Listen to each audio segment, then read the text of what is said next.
everyone. We are here with Charlie Sarroff. Sarroff or Sarroff? Sarroff. Sarroff. It depends on the accent. It's Sarroff in Australia, I guess. I don't, yeah. So Yeah, it's all and good. he is the director of photography or cinematography rather, uh, of the new film Smile that's coming out tomorrow from Paramount Pictures. Charlie, how are you, man? I'm good.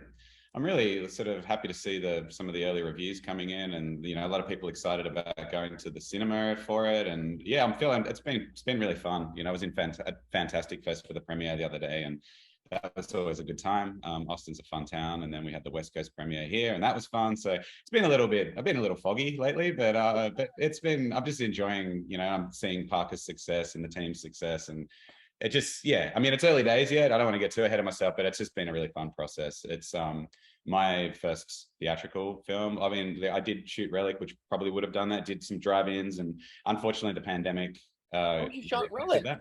I did, yeah. Oh, that was a fun movie. Oh, cool. I'm glad you liked it. Yeah. But yeah, that was affected obviously by the pandemic. So this has been a real surprise. It was meant to be a streamer, and it tested really well. And when we found out that it was going theatrical, it's amazing because we all got into this for we love cinema and going to the cinema. So, I feel like it has a place everywhere. Don't get me wrong, streaming's fine, but it's really exciting to see people get excited about, Well, you going. can't. There's no replacing the feeling of being in a movie theater with a bunch of people who are Yep, engaged, absolutely. on screen. Yeah. Can you give me a basic rundown of the film? So it's basically about a clinical psychologist that has experienced trauma in her past life, and that trauma is starting to catch up with her. And we're not really sure whether it's something that's in her head or whether it is actually playing out in reality, which I know is a common horror trope, but I feel like it has some, there's a new take on it. And basically is a little bit of a metaphor for trauma that's following you around, and sometimes it's really hard to escape, to be able to shake it off. Like quite often, we've all experienced trauma to some degree, I think, in most of us in life, and sometimes those wounds don't quite heal, they may never, and I feel like it's a bit of a take on that. And we follow Rose's journey, trying to investigate what is going on, and basically trying to figure out how to save herself. Yeah, so she basically witnesses, an incident with a patient, Yeah. and is cursed somehow.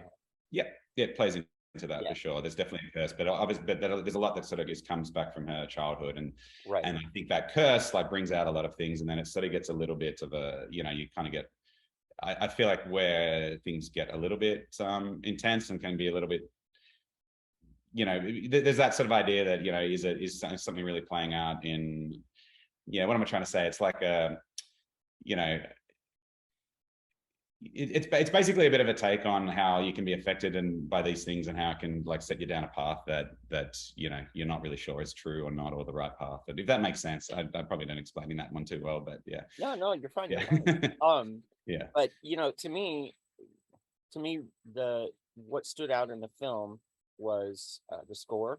Yeah, amazing. Cristobal is incredible. We're so lucky to have him. Yeah. Yeah, and your work.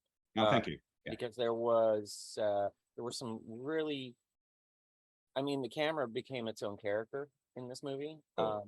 And there were some really interesting shots where you kind of flip the world upside down and play with that. But when you're doing these kind of tricks, for lack of a better term, I mean, what are you going for as far as flipping the camera upside down? So I feel like you're trying to bring language into the cinematography. Like, it's language, you want it to be a character in its own right. So you mentioned flipping shots upside down. Is that like the state of where Rose is at in her life at that point?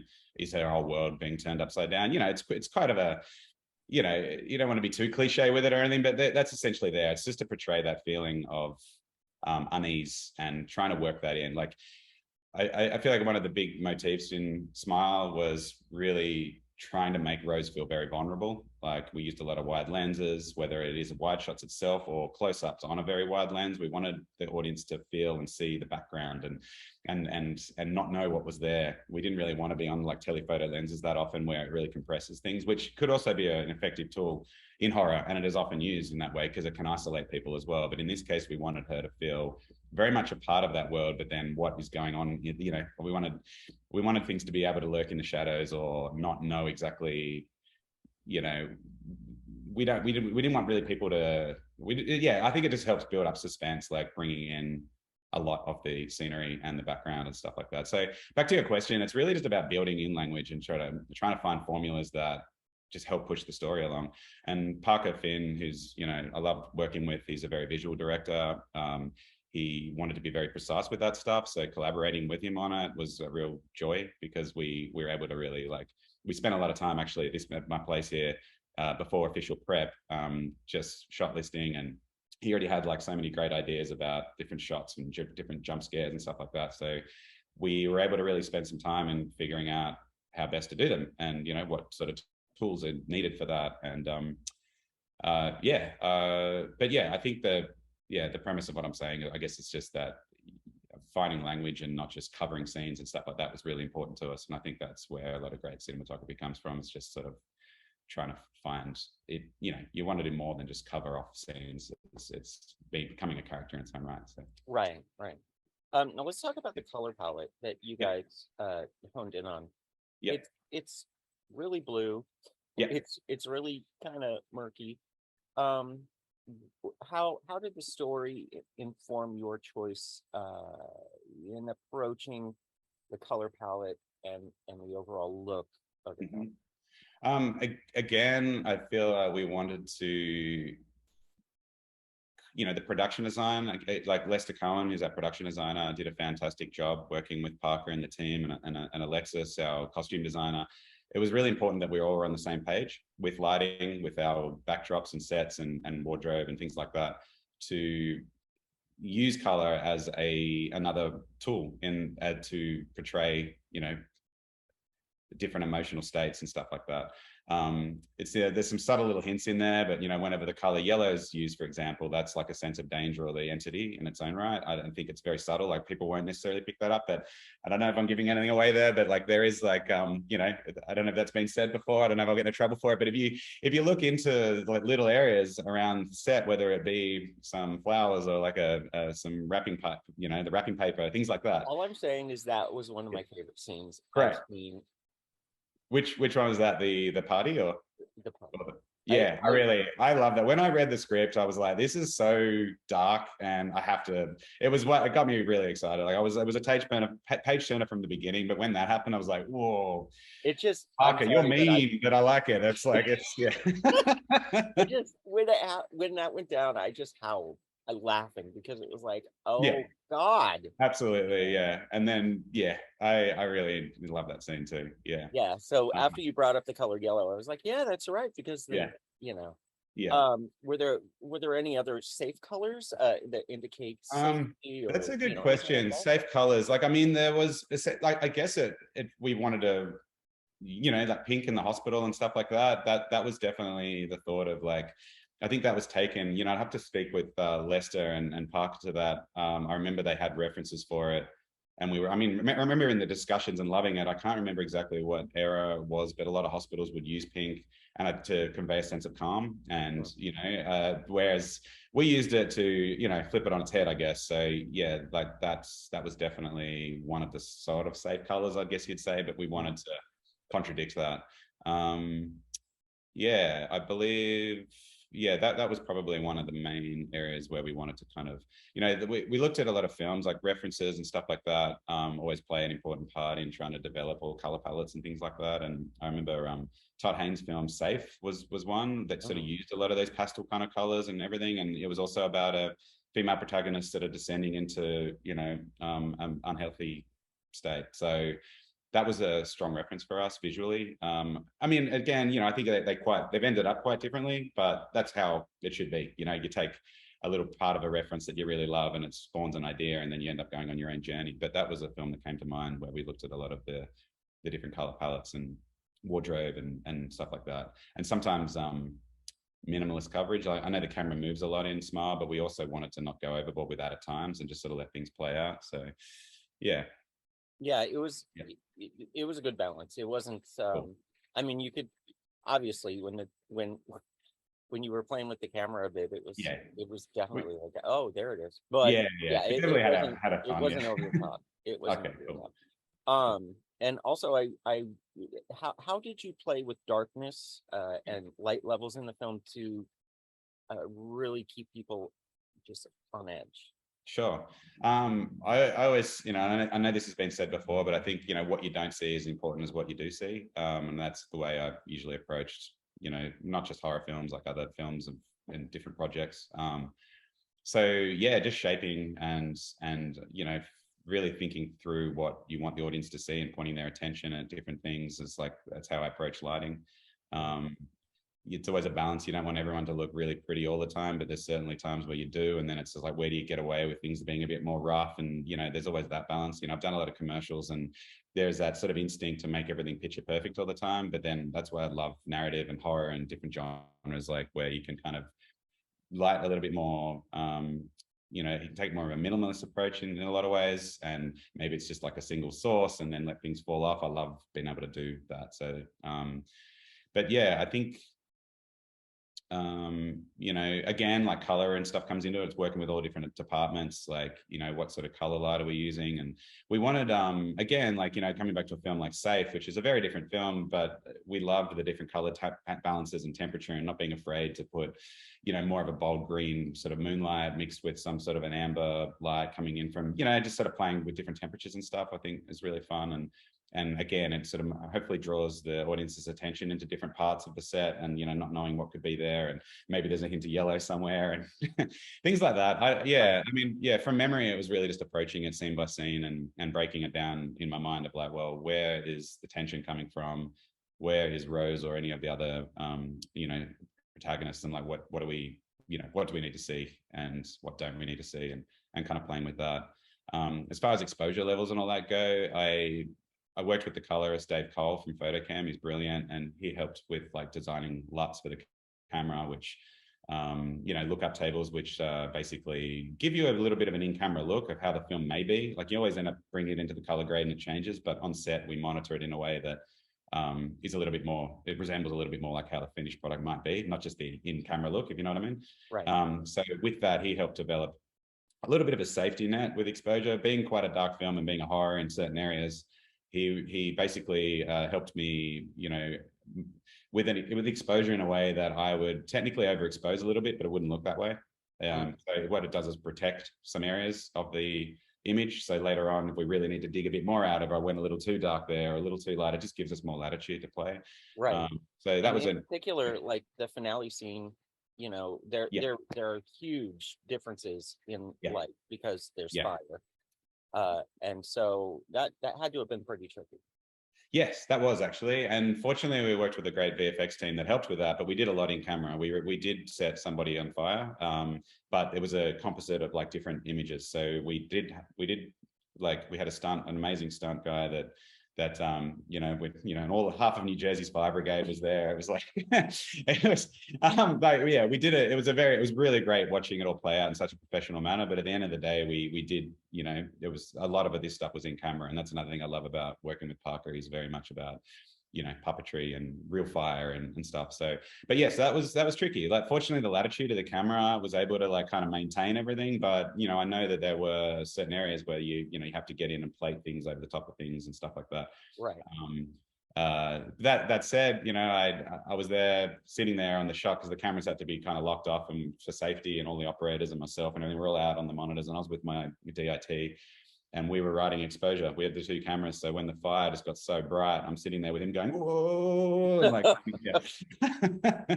So that was a bit scary. And we only had one take and we played it back and everyone's like cheering and everything. And I just looked at him and I'm like, I think we're good, right? And like, fortunately we were, but I think I might've spooked Parker a little bit on that. He's like, we're good, right? And I'm like, yeah, we're good. But it was just like, you can't, you did that in one take. The main burn, yeah. There's other as I said, like we did a couple of burns, but only one in the house itself, and that was the first time. The other time we basically we set a stunt guy on fire, stunt performer on fire like twice, but only once in the house, once out against black, and then they also did some VFX things, and it's all like so it's real fire. Like you're seeing real movement, someone on fire, but like they've done a bit of work to then, yeah. Definitely. Well done. Thanks. Yeah, it's fun. Those were some good shots. I think what I love about talking to cinematographers, why I love that is because it's a job that is critical for a film. It has to be done correctly to convey a sense of mood, a sense of tone, aesthetic. And if it's not done right, boy, do you notice it. But if it's done right, everyone it just kind of just happens. Yeah, sure. So, what pulled you into cinematography anyway? Yeah, I mean, it's like all of us, it's a bit of a cliche. I just loved film, and then I actually I've always loved cinema. Obviously, we've all grown up with films of all different genres. I love horror films, but I also love all sorts of cinema of different genres and stuff like that. And I always thought it'd be cool to work in film, but I didn't really think it was that much of a reality. Like growing up in Australia and a long way from Hollywood and the big industry that is in the States and stuff like that. We have an industry there and it's great, but it's like it wasn't necessarily when I was younger, it wasn't in front of me. It was very rare that I'd see a group like trucks on a street making something. It was always felt distant. So but then where it kind of merged is I got right into skateboarding and then through skateboarding, such a big part of that is watching the videos. And then a lot of those videos would start to create little short form content. You've got all those people like Spike Jones and then, all the Jackass guys and all those sorts of people that not only filmed skateboarding, then they started doing skits and they'd mix music with it. And then you would read about them becoming editors and then they became filmmakers. Like Spike Jones is a perfect example of that. He started in skateboarding, creating skateboard fun films that turned into music videos. And now, look what he's done. So he's always been a bit of an idol, but through that, I realized I started picking up cameras a lot more and filming friends and getting really primitive editing software. And then my cousin actually was a TV editor in Sydney. I was from Melbourne and he was a close friend of mine as well. And I got to sort of see him get into the industry in a certain way. And now he's actually a colorist and does online work and all that sort of stuff. But at the time he was sort of cutting even reality shows and stuff like that. But it was a really good sense of oh wow, that you could do this, you could get in the industry to a degree. And so then I went to film school and then I deferred. I took a while. Took a while for me to really figure things out. But then at film school, I for whatever reason, I got asked to shoot a couple of the short films. And I did an okay job, I guess, because I became known as more the camera guy. Hey, Charlie's good with camera. So, and then I started doing more of that. And then you just have build up that belief. And then I'm actually, this is really fun. I like the camera side of things and I like lighting and I want to learn more about this. I didn't ever really want to be a director or certainly not a writer. I'm not a writer. I feel like I can contribute to ideas, but I'm not the sort of person that could sit down and, a lot of respect for that. I love help bringing ideas to life. So I feel like cinematography is it's a perfect role for that. You get to be creative and, bring a director's vision to life, which I'm totally cool with, because if it's a cool vision, that's awesome. But then you also get the technical side of things as well. Playing with cameras and being a bit of a geek is fun as well with the technology and stuff. So yeah, and I like you get in and out a little bit more quickly than other filmmakers like writers and directors and stuff. You get to sort of, you're on a project for a shorter amount of time. You're still there for a substantial amount of time, but it's not the same. You kind of get to, you're on set a lot more and stuff like that, which is exhausting, but it's still cool. I love being on set. Kind of get all the stuff done like that. Yeah. Excellent. Well, again, like I said, excuse me. Like I said, again, one of the standout things in Smile is your work. I appreciate it. Thank you. And when they asked me to interview, I was like, yes. Yeah, no, thanks. Thanks for having me. It's great. Well done. I'm just really excited to see how it's playing out. As I said, it's still a ways to go, but it's so far so good. And I hope anyone who's watching can go and check it out and support it and get to the cinema. It's exciting that they've taken that. Paramount sort of backed it and they're putting it out as a wide release, and that's great because we didn't expect that at the time. It was we shot in the peak of COVID and things were very much it'll be probably a Paramount Plus film, and then to see what they've done with it, it's just exciting. Kind of in the baseball game marketing and stuff. I saw that. Crazy, viral. I know. It's yeah, all that stuff. It's probably annoying for a lot of people, but at the same time, it's awesome. Like all publicity is good publicity, right? Indeed. Well, yeah. Congratulations on this feature. Thanks, yeah. And again, Everybody Smile comes out tomorrow. This is Charlie Sarroff. He did the cinematography.